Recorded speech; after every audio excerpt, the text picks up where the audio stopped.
손이 진짜 많이 가니까요. 뭐 아무나 막 주워 먹지. 감정 조절도 안 되지.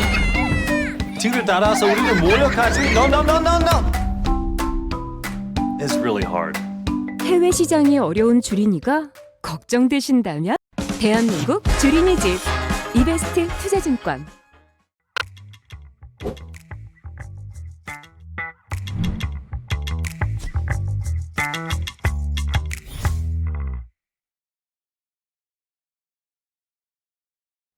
네, 안녕하십니까. 네, 이번 주도 인사드립니다. 저는 이베스트 투자증권 해외 주식 영업팀에서 근무를 하고 있는 권준국이라고 합니다. 역시 이번 주도 마찬가지로 저희 회사에서 발간되고 있는 해외 기업과 관련된 이야기를 나눠보려고 하는데요. 이번 주도 역시 한분 모시고 이야기 나눠보도록 하겠습니다. 이번 주 모시게 된 분은 저희 이베스트 투자증권 리서치 센터의 인터넷 게임 섹터 담당하고 계시는 성종화 연구원님 모시고 이야기 나눠보도록 하겠습니다. 연구원님 안녕하십니까? 반갑습니다. 네, 성종화입니다. 이번에 얼마 전에 저희가 이제 몇 개의 기업을 이제 묶어가지고 이제 해외 주식과 관련된 리포트가 나왔는데, 오늘 이제 소개해드릴 기업부터 원래 저희가 한 주에 하나씩 했는데, 오늘은 두 가지 기업에 대해서 한번 이야기를 해볼 수 있을 것 같아요. 첫 번째는 일단 메타 플랫폼스인데, 아마 이거는 뭐 워낙 우리나라 투자자분들도 많이 알고 계시겠지만, 그래도 이제 조금 생소하신 분들을 위해서 이 메타 플랫폼스가 어떤 기업인지에 대해서 좀 간략하게 소개 부탁드리겠습니다. 원래 페이스북이었죠. 그쵸, 네. 글로벌 넘버원 SNS 플랫폼인 페이스북이 작년 10월에, 그때는 이제 회사 이름이 페이스북이었으니까 페이스북 커넥트 행사를 통해서 메타로 이름을, 사명을 바꿨죠. 네. 이 사명만 바꾼 게 아니라 전통적인 SNS 플랫폼 기반의 소위 이제 광고 비즈니스를 캐시카우로 하고, 대신에 장기적인 어떤 성장 신사업으로 이 메타버스 사업을 새롭게 강력하게 공격적으로 추진하겠다라고 선언한 것이죠. 네. 그래서 여러분 페이스북으로 이해하시면 되겠습니다. 일단은.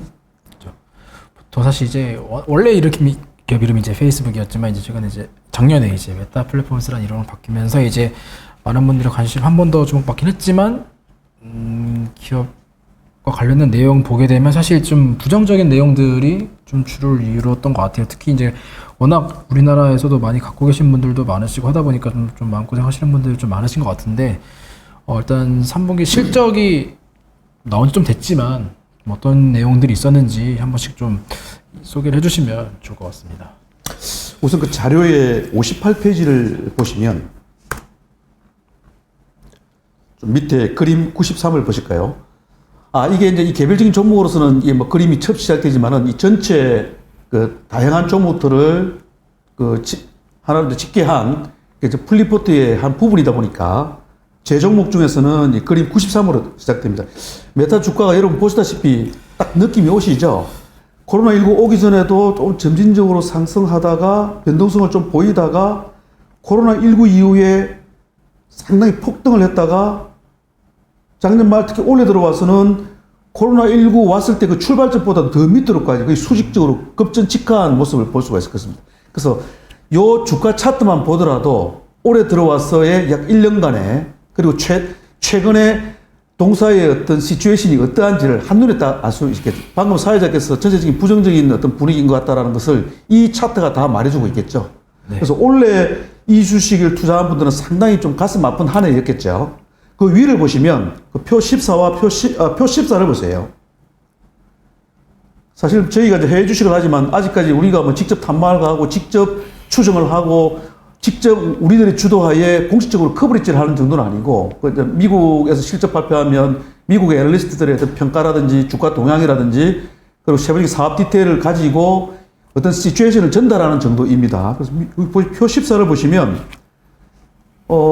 이 자료 이 이제 3분기 실적 발표하고 좀 지나서 이제 12월 13일자 발간인데, 전체 동사를 커버리지 않은 하우스가 미국에 66개인데 그 중에 바이 의견이 39개, 홀더 의견이 20개, 셀 의견이 5개, 닷 레이트가 2개인데, 물론 바이 의견이 좀 많기는 하나 딱 느낌이 오시죠? 이거는 사실은 미국의 월가의 애널리스트들의 어떤 분위기도 부정적인 의견에 가깝다는 겁니다. 이 정도 포션이면 사실 바이 의견을 가지고 있는 39개 하우스도 막 바이를 위한 바이가 많을 거예요. 공식 의견은 바이이나 딱히 그렇게 실질 의미의 어떤 추천으로 하고 있지 않고 이런저런 이유로 뭐 의견은 바에만 가지고 있는 이런 상황이고, 홀더 이하면 네거티브 의견인데 네거티브 의견이 상당히 많은 주가와 미국 월가의 애널리스트들의 추정 동향을 보면 현재 상황은 상당히 조금 부정적인 그런 상황인 걸 알 수가 있을 것입니다. 다시 이제 첫 페이지로 와서 우리 사회자께서 방금 말씀하셨듯이 3분기 실적 동향을 보자면, 자, 3분기 실적 동향을 첫 페이지에 텍스트에서 보시기보다는 59페이지에 표 16을 보시면, 동사가 아까 주가에서도 주가도 주가지만은 2000년 코로나19가 와서 2000년 한 4, 5월부터 해서 작년 한 7, 8월 그 3분기까지 약 1년 1개분기 또는 1년 반 정도는 실질적인 어떤 그 언택트 플랫폼 비즈니스로서의 성장성의 단기 수혜도 입었고, 그 플러스 미래 성장 잠재력까지 약간 과도하게 부각되면서 주가도 과도하게 폭등을 했었는데요. 그래서 고무렵까지는 고성장을 했다가, 그래서 올해 들어와서는 코로나19 수혜에 따른 약간 그 성장성 수혜에 대한 일종의 엽기적 구간으로서 갑자기 성장성이 극도로 부진해지면서 성장 정체 내지 그 역성장 구간으로 이제 빠져버렸죠. 올해 들어와가지고. 네. 그래서 여기서 보시면 우선 위에 그 매출액에 대해서 올해 들어와가지고 제일 밑에 YY를 보시면 작년 1분기부터 해가지고 매 분기 YY 강도가 한 2020 작년 2분기를 기점으로 고점으로 해가지고 계속 YY 절대 강도가 둔화가 되죠. 작년 2분기에 56%였다가 3분기 35%, 4분기는 20%, 그리고 올해 들어와서는 갑자기 하드랜딩을 해가지고 올해 1분기는 YY 6.6%까지 뚝 떨어지더니 급기야 지난 2분기는 사상 처음으로 분기 매출 YY가 살짝 마이너스 0.9% 역성장까지 갔습니다. 그리고 이번 3분기는 마이너스 강도가 마이너스 4.5% 좀 더 강화가 되고 있죠. 그리고 이번 실적 발표를 끝나고 나서 미국의 수많은 애널리스트들에 의해서 형성된 4분기 컨센서스는 마이너스 6%로서 매출 YY 마이너스 강도가 더 악화되도록 이렇게 지금 되어 있습니다. 네. 자, 동사는 지금이야 작년에 회사 이름을 바꾸고 메타로 바꾸고 메타 플랫폼으로 바꾸고 우리 앞으로 미래의 신사업 플랫폼인 메타버스 플랫폼 사업을 한번 해보겠습니다 라고 선언을 한 것이지, 지극히 초입 단계로서 아직까지는 준비 단계이고 투자 단계이지 실전 거의 없잖아요. 여전히 더구나 또 동사는 기존 비즈니스마저도 조금 매출의 어떤 사업 부문별 포트폴리오가 좀 다변화됐어야 하는데, 안타깝게도 매출의 거의 98%가 지금도 광고거든요. 이 광고야말로 경기 침체의 영향을 많이 받고, 또 지금 코로나19 수혜에 대한 어떤 그 수혜의 엽기적 구간에 어떤 영향을 받고 있다 보니까 바로 이런 성장성이 부드럽게 소프트 랜딩을 하는 게 아니라 급전직가하는 하드 랜딩형 성장 정체를 넘어서 역성장 구간까지 빠져버린 이런 상황입니다. 동사 자체의 어떤 제일 중요한 성장주로서의 성장성이 급도로 무너지는 이 현상이 아니더라도 올해는 글로벌 이야기에 작년 재작년 지나치게 과도하게 좋았던 주가에 대해 특히 플랫폼 종목들은 올해 이제 그 매크로 영향, 물가 상승 억제를 위한 금리 인상이라고 하는 이 어떤 1년 내내 이 매크로 영향 때문에 성장주 플랫폼 프리미엄을 토해내고 주가가 1년 반 동안 올랐던 주가를 한 해 만에 확 토해내는 그런 시기인데다가 실질적으로 동사의 어떤 제일 중요한 성장주로서의 탑라인 매출 성장성마저 이렇게 하드랜딩형으로 무너지니 주가가 버티지를 못했던 것이고요. 그 첫 페이지 텍스트에 보시면 동사가 코로나19 오기 그 직전 무렵에 소위 퍼가 주가 수익 배수 그 퍼가 한 25, 많게는 한 30배 정도였었어요. 근데 지금은 주가가 하도 빠지다 보니까 10배 정도로 빠져 있습니다. 그러니까 체감적으로 물리적으로는 뭐 10년 전도 아니고 최근 한 2, 3년 전에 1, 2년 전에 20배 내 30배가 뭐 동사의 어떤 성장주지 프리미엄까지 포함한 당연한 멀티플 같은 이런 체감적인 느낌이었는데 갑자기 1, 2년 만에 10배로 떨어지니까 언뜻 보기에는 이거 대단히 싸진 거 아니냐? 라고도 할 수도 있겠으나 그만한 이유가 있었다는 것이죠. 제일 중요한 성장성이 급격히 무너진 상황이기 때문에 그냥 단순하게 20몇 배 하던 퍼가 30배 하던 퍼가 10배니까 저평가다 이럴 수는 지금 없는 단계입니다. 그래서 스스로도 이게 가뜩이나 더군다나 동사나 또 매출 포션이 거의 뭐 98%가 광고였기 때문에 약간 포트폴리오도 다변화하고 또 다가오는 플랫폼 시대에 디지털 언택트 플랫폼 시대에 새로운 어떤 총알로 거듭나고 있는 이 메타버스 플랫폼 사업을 미래 신사업으로 선언하고 회사 이름도 바꾸고 이제 하고는 있는데 다만 아직은 전체 매출에서 매출이 차지하는 비중도 한 1, 2% 정도밖에 안 되고요. 매출 포션도 당연히 아직은 초기 단계이기 때문에 매출보다는 비용이 많이 들어가가지고 분기 한 30 내지 40억 불 정도의 막대한 어떤 영업 적자가 나고 있기 때문에 성장 잠재력은 있지만 이 상황에서 이걸 가지고 모든 어떤 그 네거티브 포인트를 극복하고 그냥 메타버스 미래의 신사 메타버스 플랫폼 잠재력을 감안해서 무조건 살아 하기도 좀 애매한 작년 재작년 같은 그런 전 세계적으로 플랫폼 사업이 엄청난 프리미엄을 받고 우호적인 분위기일 때는 시장의 칼라가 그러했을 때는 어느 정도 통했는데 더군다나 지금 시장 칼라마저도 오히려 지금 약간 뭐 플랫폼을 비롯해가지고 어떤 미래 프리미엄 잠재력만 이야기하고 현재 실적이 안 좋은 이런 컨셉의 이런 형태의 비즈니스에 대해서는 올해 들어와가지고는 지금 시장 칼라가 완전히 바뀌었잖아. 오히려 지금 어떤 잠재력을 토해내거나 프리미엄을 토해내고 있는 분위기잖아요. 그래서 앞으로 작년 재작년처럼 혹시라도 이거 뭐 가정에 불과합니다만 혹시라도 시장 칼라가 그렇게 확 바뀌어서 새삼 또 미래 성장 사업이 돼가지고 막 프리미엄 부과하는 이런 여론이 형성되고 이런 시장 칼라가 생긴다면 모르겠지만 그게 아니라면 조금 특히 그 메타라고 하는 동사의 메타버스 플랫폼 쪽에서 조금씩 어떤 우선은 지금 우리가 손익구조 개선에 따른 영업 레버리지, 영업 흑자까지 기대하기 어렵고요. 이쪽에서 앞으로 한 2, 3년 안에 매출 성장, 의미 있는 탑라인 어떤 매출 성장성만이라도 좀 보여준다면 그때 가서 조금 어떤 분위기가 달라질 수도 있겠다는 생각이 들고 동사는 미래 장기적으로는 뭐 동사의 근본적인 근원적인 힘과 그리고 미래 신사업이 메타버스 플랫폼을 아주 포괄적으로 토탈리하게 이렇게 투자를 하고 있는 걸 감안하면은 5년, 10년 장기적으로는 분명히 다시 가치가 상당히 제고될 가능성이 있지만은 단기적으로는 현재 시츄에이션은 조금 답답한 그런 상황이라고 할 수가 있겠어요. 사실 계속 말씀해 주셨다시피 거의 조금 힘든 내용들 위주로 좀 나오긴 하고 있지만 그럼에도 불구하고 조금 좋은 내용을 굳이 찾아본다라고 하면 뭐 최근에 주가가 조금씩 뭐 일시적으로나마 반등했을 때는 이제 뭐 인력을 급격하게 좀 줄인다는 내용이 비용 통제에 어느 정도 긍정적으로 보는 의견들도 있었던 것 같고 그다음에 아직까지 시장 파이가 크진 않지만 그래도 동사에 지금 적극적으로 나서고 있는 VR 헤드셋 그 메타 퀘스트 같은 경우에도 여전히 어쨌든 아직까지 시장 점유율 1위를 기록을 하면서 이 메타 플랫폼스의 기대감을 갖고 있는 분들 자꾸 뭔가 좋은 점들을 찾으려고 하는 분들은 이런 부분들에도 조금 주목을 하시는 것 같은데 그러면 다만 이제 이런 부분들이 지금 이 메타 플랫폼스의 주가를 반전시킬 만한 내용이다라고 보기는 조금 어려운 상황인 건가요? 그렇다고 봅니다. 일단 이 메타라는 한 회사가 전 세계 주요 플랫폼주들의 작년, 재작년 어떤 주가 급등과 올해 어떤 주가 급락과 그 이유가 되는 내부적인 여러 가지 디테일한 시츄에이션을 포괄적으로 대변하는 업체겠죠, 지금 메타가. 네. 그래서 다른 말로 하면 메타뿐만 아니라 비슷한 컨셉의 플랫폼 업체들의 주가는 기본적으로 그림이 똑같아요. 그러니까 작년, 재작년 코로나19 수혜, 그 다음에 플랫폼 산업에 대한 약간 과도한 어떤 우호적이라보다 파격적인 분위기를 등에업고 주가가 과도하게 솟아올랐다가 올해는 뭐 매크로 영향에다가 자체적인 어떤 실적 부진 등의 이유로 그냥 급전직하하는 다들 지금 그런 그림이에요.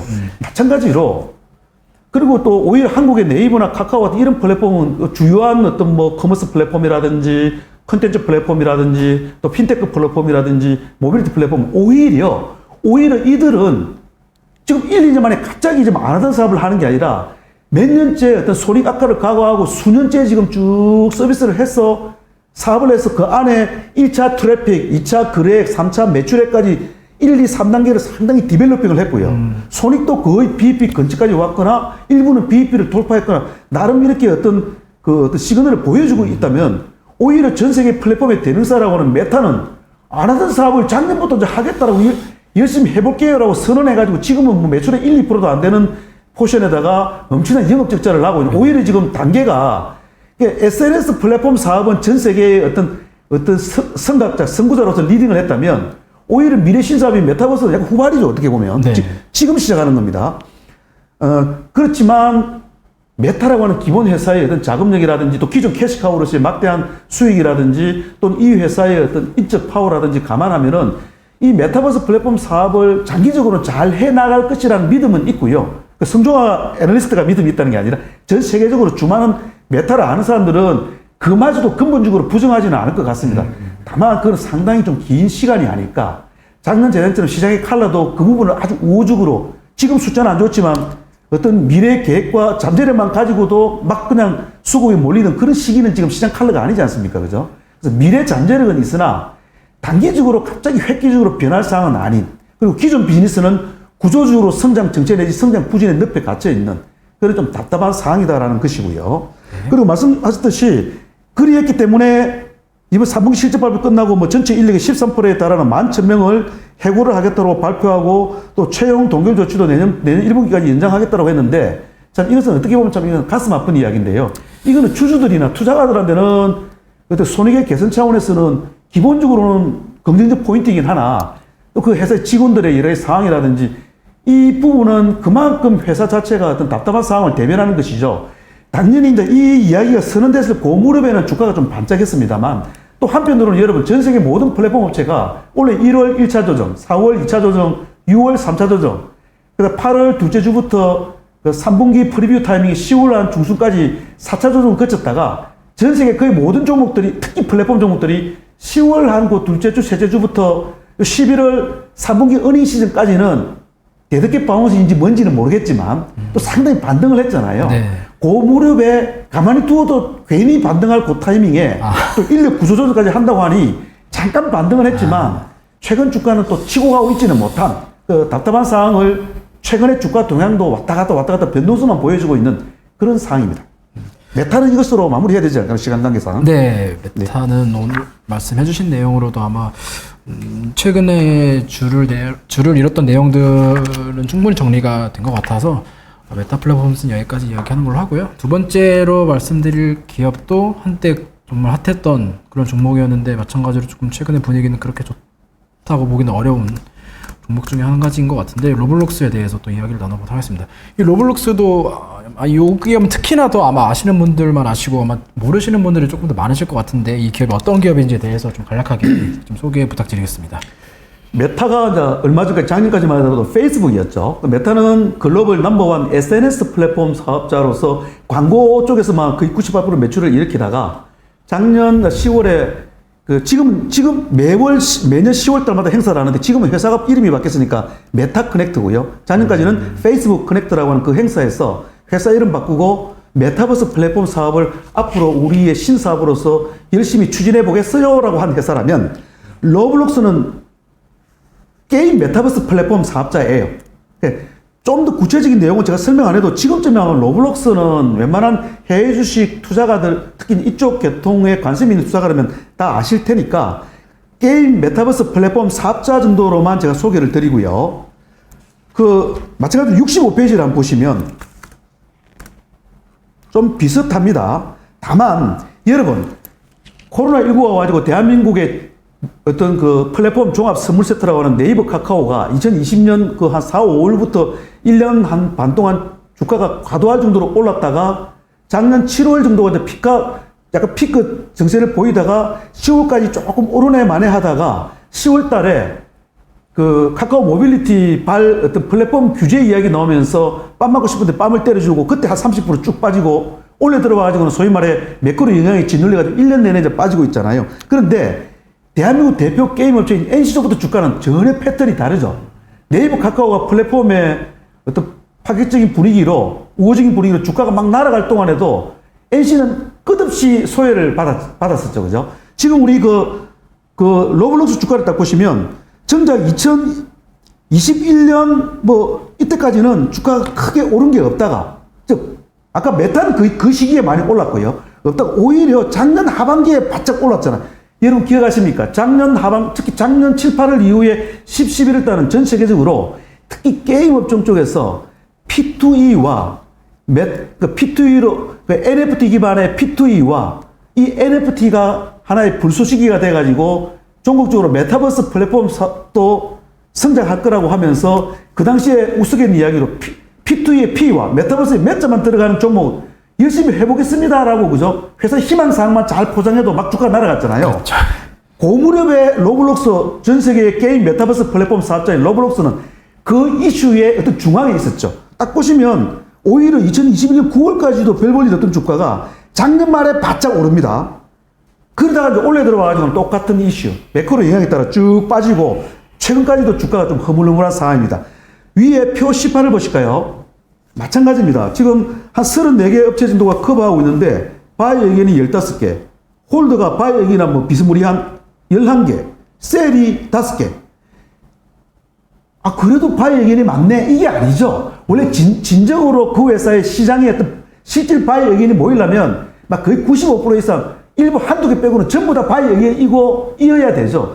요거만 보더라도 아, 뭐 바이 의견이 많지만 사실 홀더와 셀을 합치면 16개로 바이 의견보다 더 많잖아요. 그만큼 아마 여기 바이 의견 15개도 바이를 위한 바이가 많을 겁니다. 이번에 그 3분기 리뷰자로 쏟아진 거 보면은 좋다라고 진짜 사라고 하는 톤이 있던가요? 없었죠. 더군다나 또 로블록스는 3분기가 어닝 쇼크 오브 쇼크였기 때문에 그래서 주가가 말해주듯이 애널리스트의 의견 동향도 좋지 않다. 그러면 왜일까? 첫 페이지의 텍스트를 보겠습니다.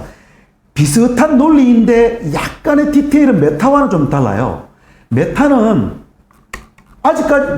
기존의 캐시카우인 98% 포션인 그 광고 중심의 기존의 페이스북 쪽에서 실적이 적자는 아니에요. 실적은 어마무시하게 흑자는 나고 있는데 물론 매출 포션이 얼마 안 되는 신규 사업인 메타버스 플랫폼 사업은 매출도 얼마 안 되고 뭐 분기에 30억, 40억 불 영업 적자이지만 기존의 광고 쪽에서 엄청난 이익이 나기 때문에 흑자는 흑자인데 매출 성장성이 급격하게 떨어지면서 여기 레버리지에 따라서 수익성도 악화되면서 영업이익의 증가 속도도 급격히 떨어지고 있지 물리적으로 적자는 아니잖아요.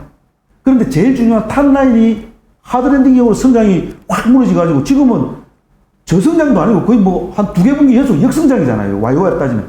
그래서 멀티퍼가 20배, 30배 하다가 10배가 돼도 괜히 싸다라고 할 수 없는 깝깝한 그런 상황이라면 로블록스는 아직까지는 탑라인에 대한 성장성은 살아있습니다.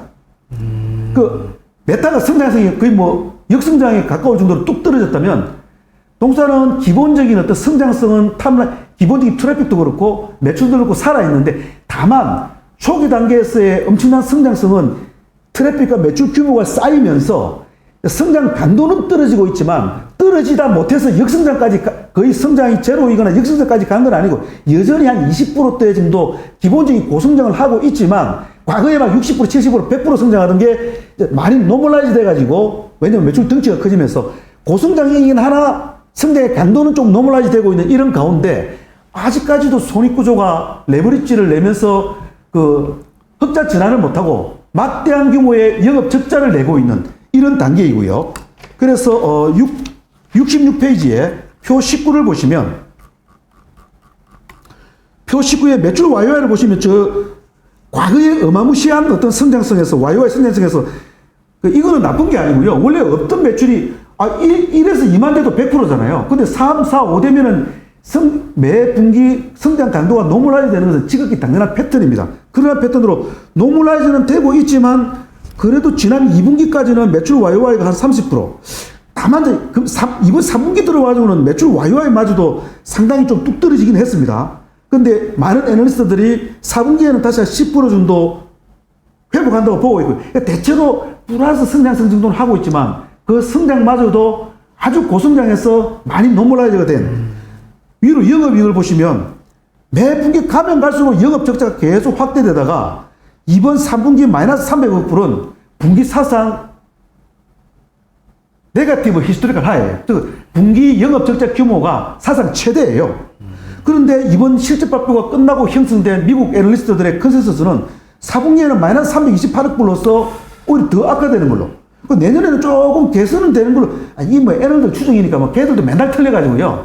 미국 애들 맨날 틀려요. 오히려 한국 애널들보다 추정 더 잘 못하는 것 같아요. 이 농담이 아니라.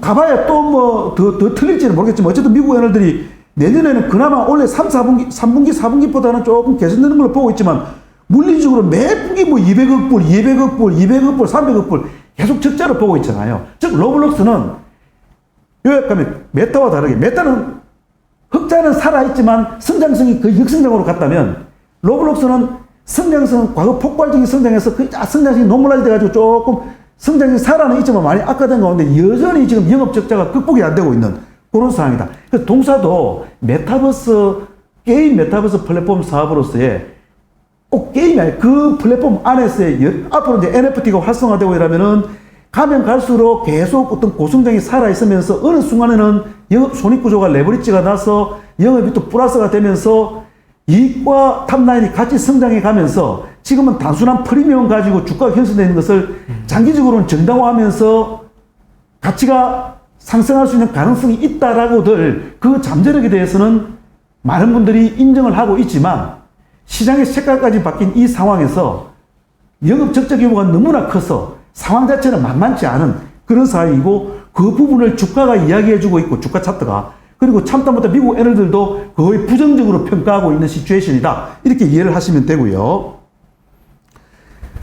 그렇습니다. 그래서 기본적인 사항은 메타와 로블록스가 좀 비슷한데 디테일은 사항은 조금 다르지만 시장 색깔이 바뀐 현재 상황에서 주가 상황은 좀 답답한 상황은 좀 둘 다 비슷한 이런 상황이라고 요약을 할 수가 있겠습니다. 기본적으로 이 로블록스 같은 경우에는 이 생태계 실제 이용과 관련된 이용자 수나 트래픽은 증가를 하고 있지만 그렇다고 돈을 벌고 있지는 못하다는 문제가 있다 보니까 주가가 전혀 매출 성장에도 불구하고 이제 반등을 하지 못하고 있는 상황인데 그렇게 되면 결국에는 언제까지 이 트래픽 증가라는 기대감만 갖고 갈 수는 없다 보니까 결국에는 손익 구조가 개선이 되어야 되는데 그럼 이러한 부분들이 지금 로블록스에서는 진행이 어느 정도 개선 진행이 되고 있다라고 봐야 될까요? 아니면 아직까지도 조금 그런 부분들에 있어서는 조금 시기상조다라고 봐야 될까요? 시기상조라고 일단 보입니다.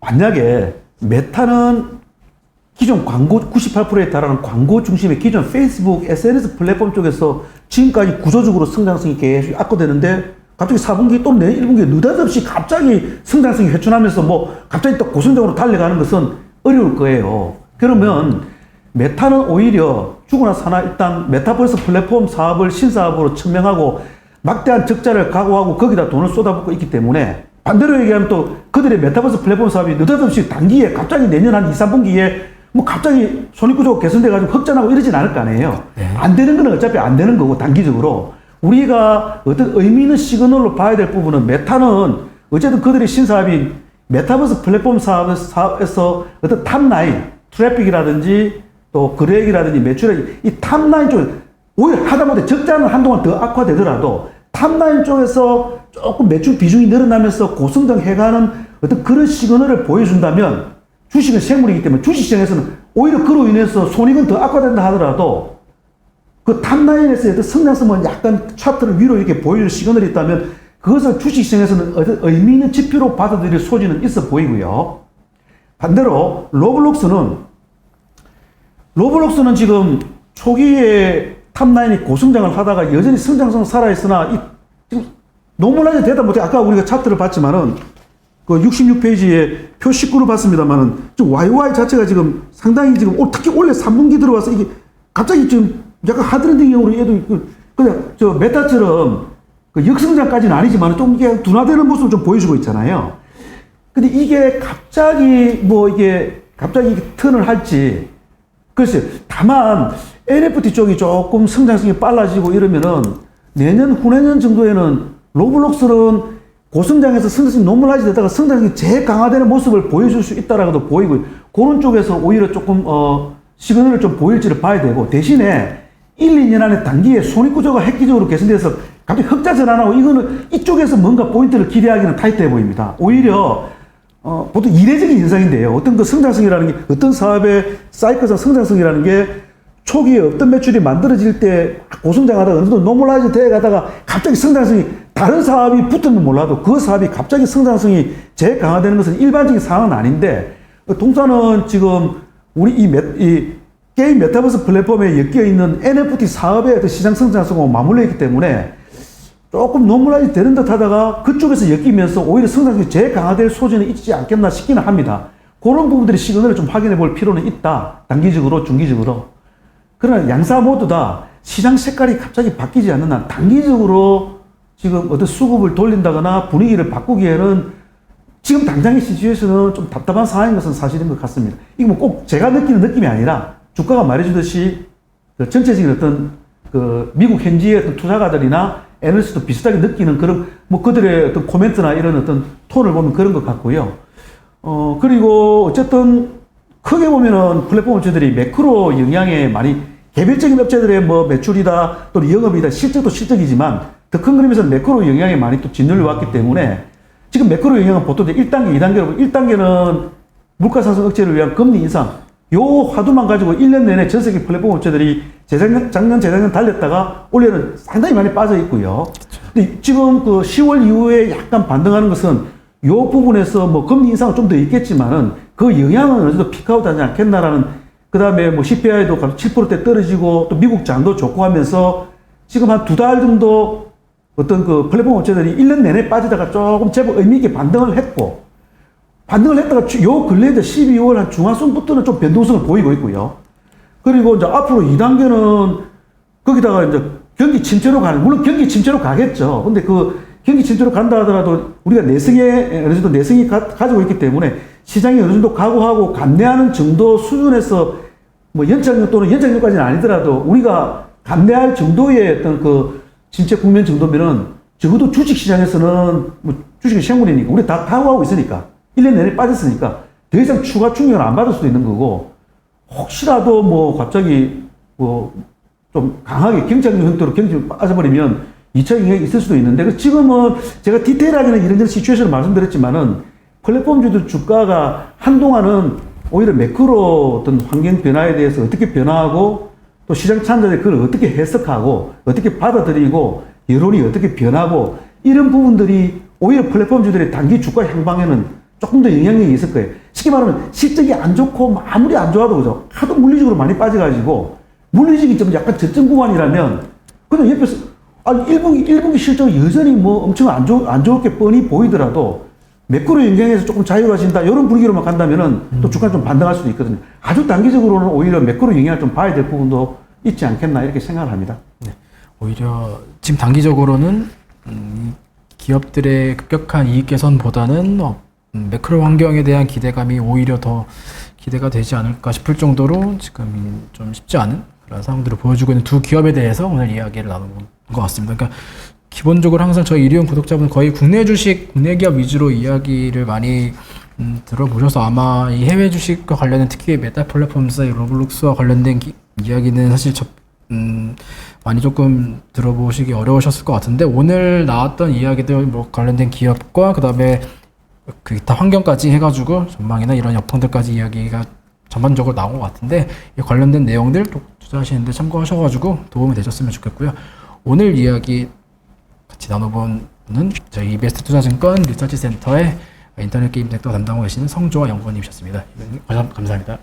네, 감사합니다. 네.